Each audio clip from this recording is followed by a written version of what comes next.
The Ancestor's keeper. The air in Baton Rouge was a blanket of oppressive humidity, a familiar weight Tasha had almost forgotten in the years since she'd left Louisiana for bigger newsrooms.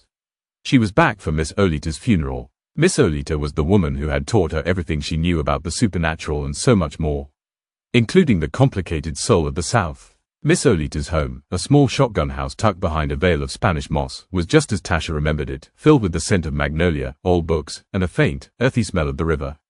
After the service, the lawyer handed Tasha a small, brass-bound journal and a single, rusted key. "She wanted you to have these," he said, his voice hushed. "Said you'd know what to do." Tasha, a journalist of hard facts and verifiable sources, scoffed internally. Miss Olita had been full of charming superstitions, but Tasha had a deadline for a story on municipal corruption, not time for ghost stories. Still, she opened the journal. The first page, written in Miss Olita's elegant, sloping script, read, "To the keeper, the ghosts grow restless." Her fingers traced the words. This wasn't a diary, it was a logbook. A ledger of names, dates, and locations. The names were all of enslaved people from the plantations that lined the Mississippi River Road, places Tasha knew only from history books. The entries weren't stories, but what looked like a series of rituals, specific dates to visit certain oak trees, times to place river stones at the foot of old levees, and whispered incantations to be performed at dusk. It was a centuries-old curse, a terrible legacy passed down to a new keeper. Miss Olita's job had been to corral the restless spirits of those forgotten souls, to give them a temporary home, and to prevent their collective pain from spilling over and causing a supernatural reckoning. For days, Tasha tried to ignore the journal, but then she began to feel it. A chill in the humid air, whispers carried on the wind that were not the rustle of leaves, but fractured syllables of sorrow. A heavy, indefinable presence followed her, the feeling of 100 eyes watching from the shadows of the old live oaks. Her logical mind fought back, dismissing it as grief or stress.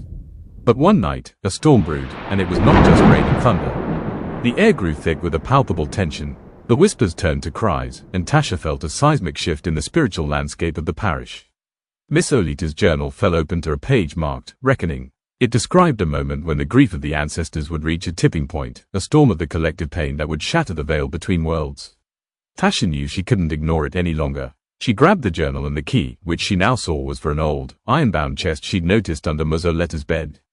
Inside the chest was a collection of faded ribbons, small pouches of dried herbs, and a single, tarnished silver bell. The journal's instructions were a series of steps to be performed in a specific order, a kind of journalistic investigation into the unseen. Tasha, with her reporter's instincts, didn't just follow the instructions, she understood their purpose. The rituals were not about magic, they were about listening, about bearing witness.